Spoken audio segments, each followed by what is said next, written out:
আল্লাহ রাব্বুল আলামিন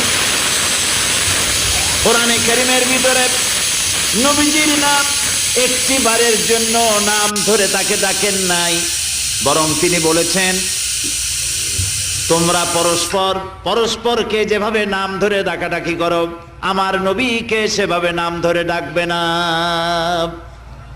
আল্লাহ নিষেধ করেছেন আমার নবীর নাম ধরে ডাকবে না। সুবহানাল্লাহি ওয়া বিহামদিহি। এই পৃথিবীতে যত নবী আসছেন সমস্ত নবীরা হলেন এলাকা ভিত্তিক নবী, অঞ্চল ভিত্তিক নবী।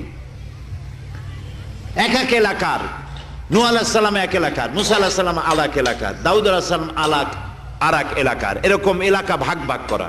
কিন্তু মুহাম্মদ সাল্লাল্লাহু আলাইহি ওয়াসাল্লামকে আল্লাহ রাব্বুল আলামিন কোন এলাকার জন্য নবী বানান নাই।